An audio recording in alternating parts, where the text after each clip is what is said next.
All right, today we're going to talk about a super powerful two-step formula for taking back your time and just getting more done. It all boils down to a really simple idea. You can't fix what you can't see. I mean, really think about that for a second. We've all had those days, right?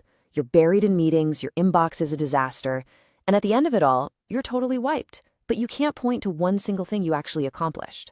Well, the real thief is usually some invisible process, a quiet little bottleneck that's just been sucking the life out of your day without you even knowing it. In this classic quote from the legend Peter Drucker, it absolutely nails what we're talking about today. See, this isn't about just working faster. It's about working smarter. It's about designing our work so we can focus on the stuff that actually moves the needle. So the big question is, how do we do that? Well, it all starts with recognizing this trap. It's that feeling, that universal feeling of being stuck on a hamster wheel of repetitive tasks, pointless extra steps, and just frustrating delays. And these hidden problems, they don't just steal our time, they drain our energy, and they stop us from doing the work we're actually proud of. But here's the good news. There is a super clear way out of this. It's called process optimization. But honestly, it's way simpler than it sounds. It's just a two-part plan. First, we got to make the invisible visible. You have to see the problem. And then, once you've got that clear picture, you can actually solve it. See it, then solve it. So let's dive right into that first crucial step. Before we can fix a single thing, we need to get a totally clear, honest understanding of how our work actually flows from A to Z. We have to see the workflow. And the best tool for the job is something called workflow mapping. Honestly, you should think of it like an X-ray for your job. You're literally just creating a visual diagram, a simple flowchart, that lays out every single step, every decision, and every time work gets passed from one person to another. And what's so amazing about this is the aha moment it creates. All of a sudden, you see how work really gets done, not just how you think it gets done. This lets you pinpoint the exact spots that are slowing things down or, steps that are completely useless.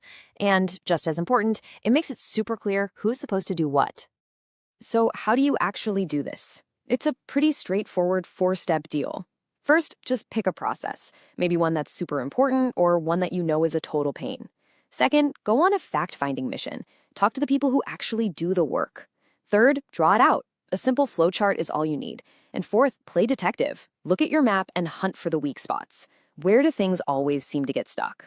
Okay, so once you've made your map and you found all those little inefficiencies, we get to move on to part 2 of our blueprint. This is the fun part, the solution. This is where we get to let technology do all the boring, heavy lifting for us. We're talking about automation. And at its heart, it's just about using tech to handle all those repetitive, mind-numbing tasks that eat up our day. And trust me, it is a shocking amount of time. Some studies show that the average person can spend almost 2 full workdays a week on this stuff. Automation isn't just about speed. It's about getting that time back so we can be more creative and strategic. Now, the really crucial thing here is knowing what to automate. You want to look for things that are repetitive, that follow simple rules, and that you have to do a ton of. Think data entry, sorting emails, processing invoices, that kind of thing. What you don't automate is the stuff humans are great at. Creative thinking, making tough calls, and, building actual relationships. And just like with mapping, setting up an automation follows a clear path. First, you pick your tool. It could be something really simple like Zapier, or something more powerful like RPA, which is basically software bots that copy what a human does on a computer.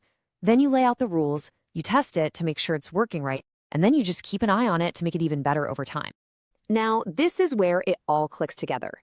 See, workflow mapping and automation aren't two different things. They're two halves of a whole. They're like a perfect partnership. When you combine them, you kick off this amazing cycle of constant improvement that can totally change how you work. So here's how that partnership works. Your workflow map gives you the big insight. That's the C part. For example, your map screams, "Hey, this manual data entry is killing us." That insight tells you exactly what to do next. That's the do part. You set up a simple automation for that specific task. It's a perfect 1-2 punch. Now, let's be real. It's not always going to be a perfectly smooth ride.